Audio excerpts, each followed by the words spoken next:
I'm Carla Reeves, and this is Differently, the Lifepreneur podcast. I'm a hyperachiever turned lifepreneur, and after a decade of coaching ambitious leaders, I'm convinced we are far closer than we realize to what we deeply desire, and it's a willingness to do differently that can change everything. This podcast is for the everyday leader ambitious for a rich, out-of-the-box life. This is your weekly nudge and reminder to take a risk to build a life that is uniquely bold, authentic, and in alignment with your deepest values. Hey everyone. Okay, so today I'm a little fired up, and normally I have these conversations with you really thought out, and I just make sure I have all my ideas kind of in a nice order, and I do have that today, but I want to just start kind of off the cuff because like I said, I feel kind of fired up. But over the past few weeks, I've had a lot of conversations with my private coaching clients, conversations outside of coaching, conversations with friends or family. The struggle is real.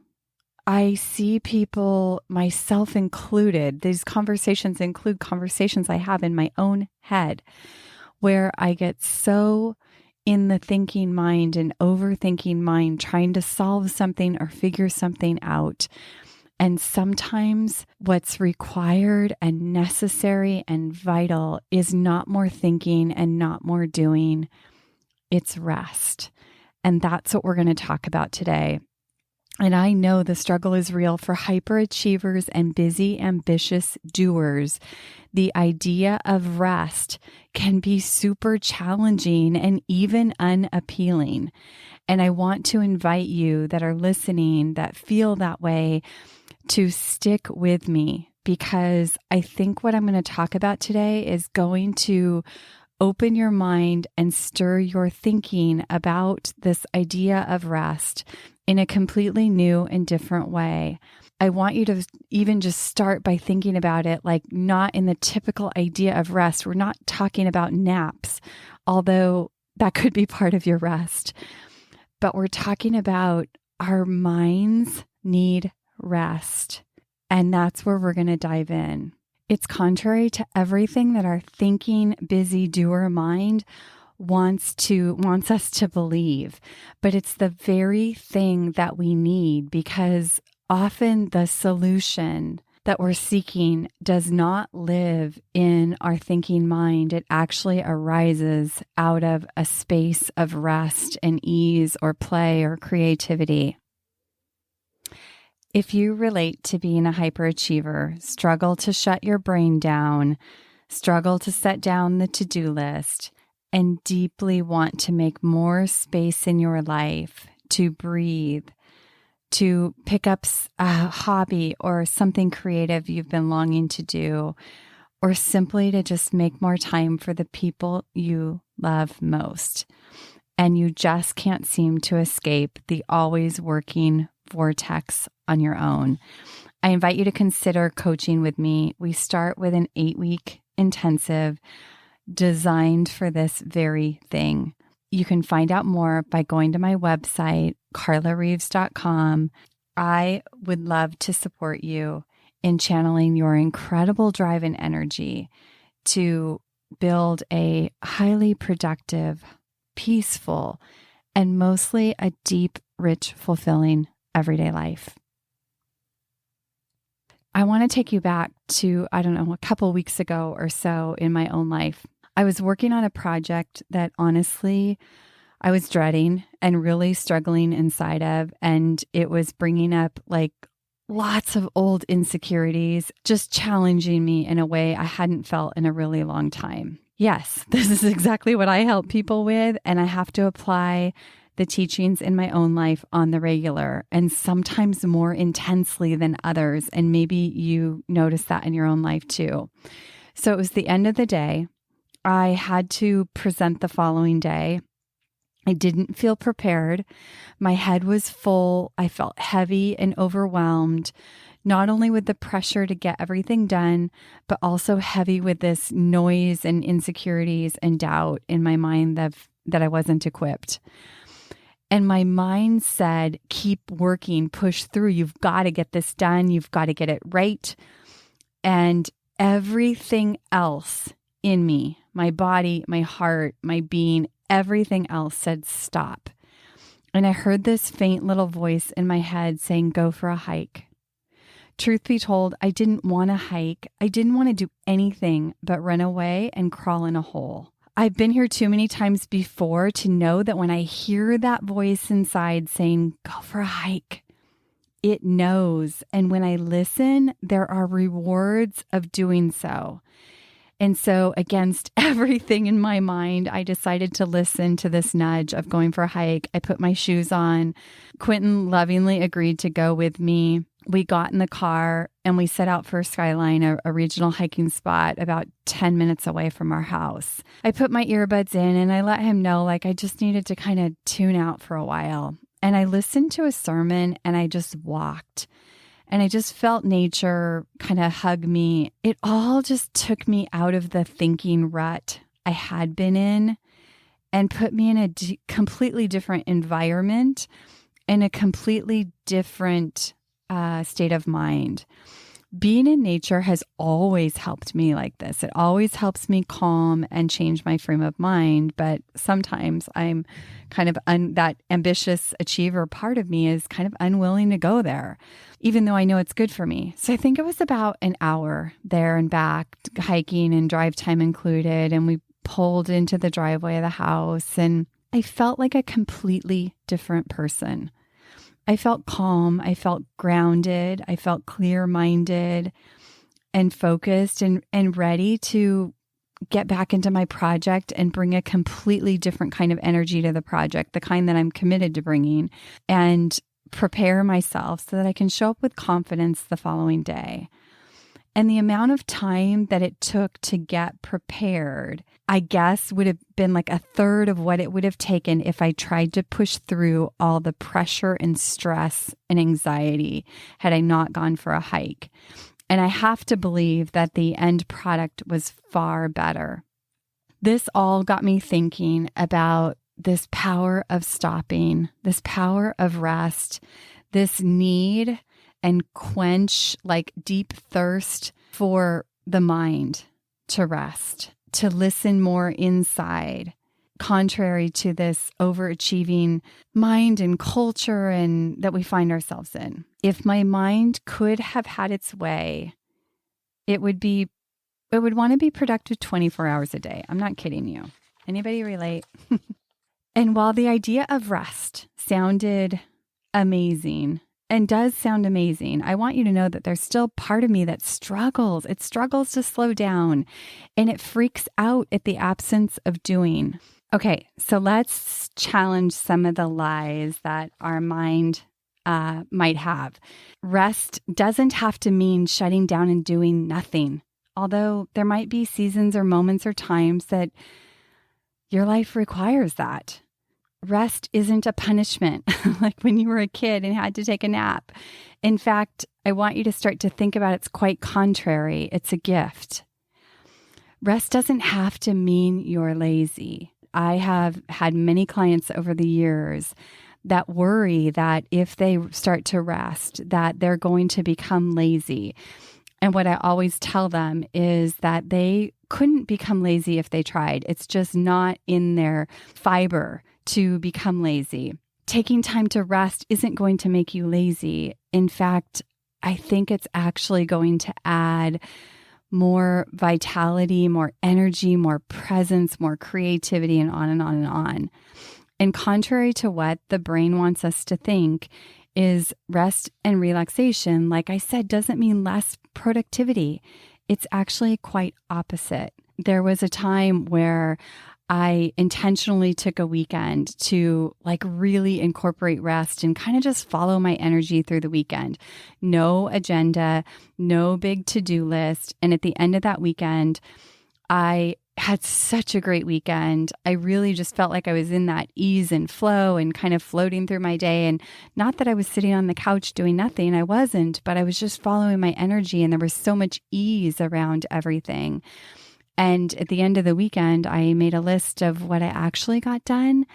It was huge, you guys. The list was huge. I was blown away at what got done in a space of just kind of a rest, relaxation kind of vibe.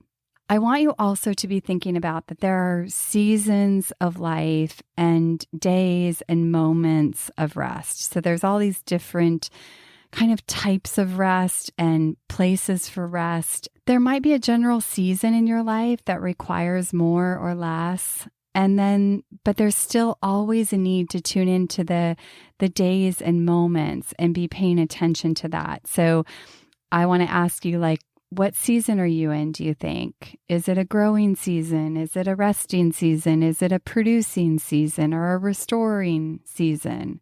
I read this in a book. There's a book called The Rest of God. My dear sister went through a period of her time where this book landed in her life and had a huge impact. And I hope to have her on the podcast at some point to share this with you because it was really profound. But in that book, and then I read the book after, and it had a deep impact on my life too. And in there, it talks about how rest is radical. And this Danish theologian and philosopher said, if I were allowed to prescribe just one remedy for all the ills of the modern world, I would prescribe silence. He said that because of the noise saturating us, even if the word of God came to us, we wouldn't be able to hear it. We can't drop our jobs and move away from our family and friends, but we can inject pockets of rest to pull away from daily routine. For people who are close in my life, they know that God and prayer and reflection are all play a huge role in my life. And nurturing this part of my life requires rest, requires stillness from work, and rest from busyness, rest from activity, rest from people, rest from productivity. And I'm a student of this. It's a practice for sure. When it comes to rest, this book that I mentioned, he talks about these students of Sabbath that have long noted and studied that the commandment in the Bible of honor the Sabbath implicitly forbids creating. It says God created for 6 days, but on the seventh he rested. So too we can create like mad all the other days of the week. We're making things, we're cooking muffins, creating products, creating new offerings, serving clients. But the seventh day is when we step back and we need to be recreated after all the creating, because creating can tap us out. They talk about rest as a time of recreation, and they pose this question in the book, which I loved. And the question is, when considering rest in your own life, you want to ask yourself, is this something I create or something that recreates me? And therein your answer will lie. What should I do? What should I do? And the answer is if you're looking for rest, you want to look for something that, not that you create, but that recreates you. That's rest. So are you getting some ideas about what rest could mean for you? And remember, when you're considering rest for your life, ask yourself, is this something I create or something that recreates me? And look for things that recreate you, that re-energize you, that restore you, that revitalize you. And then I want you to start to think about some of the rewards of doing this in your life. I know for me, initially, I had to really just commit to doing it because, like I told you, my hyperachiever brain doesn't want to do it.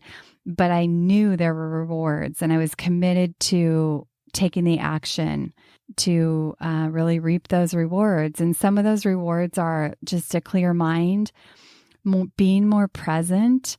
I talk about this with my clients. Like, a lot of times they just don't feel present in their life. And when they're able to do things that get them more present, that's where all the rich, meaningful stuff that they really, really deeply want in their life is. That's the access. And so all these different types of rest are access for you to more presence in your life, more creative, more focus.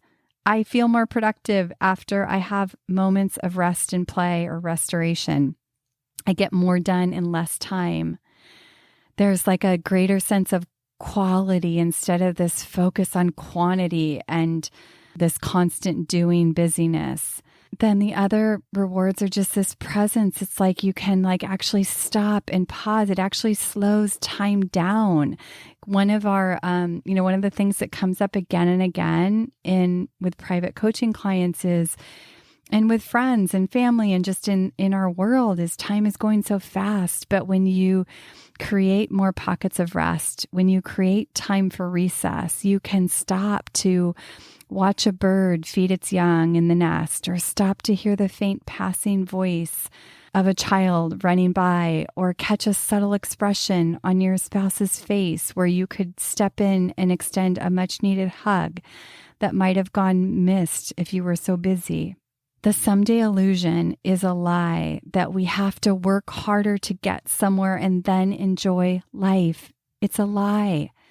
I'm not saying, I want you to really get this. I'm not saying don't work hard, don't have goals, throw away your to-do list. I love these things. I love these things too.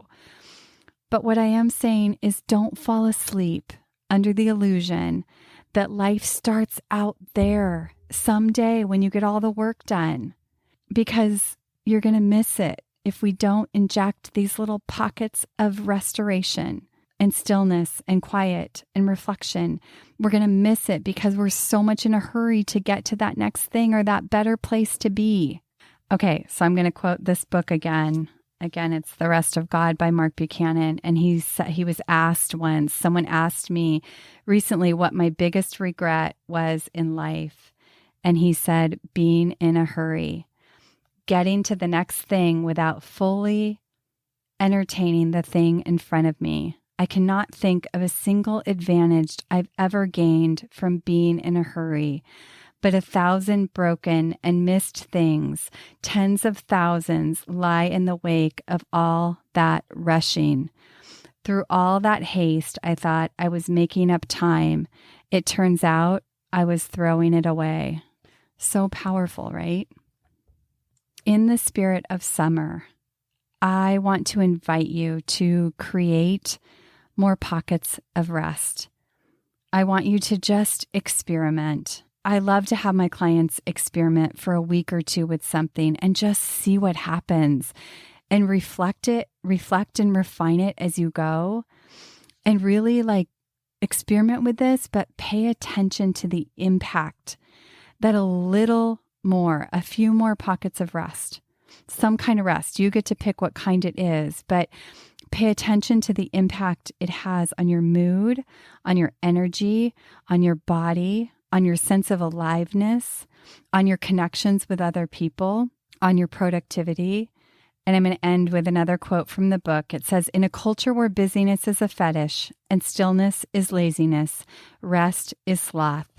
But without rest, we miss the rest of God, the rest He invites us to enter more fully so that we might know Him more deeply.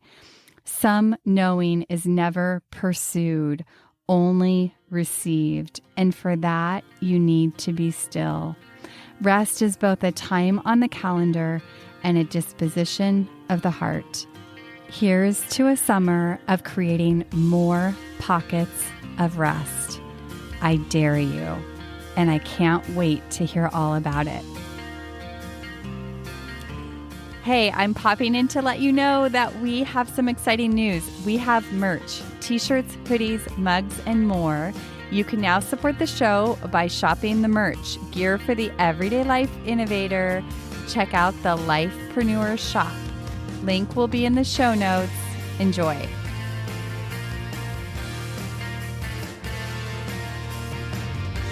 Thank you for tuning in to this episode of Differently. I hope it stirred your thinking, and I invite you to take one inspired action from something that stood out to you. If you want to hear more conversations like this, hit follow on your favorite podcast app. And if this episode could impact someone you know, please share it and pass it along. Remember, new episodes drop weekly.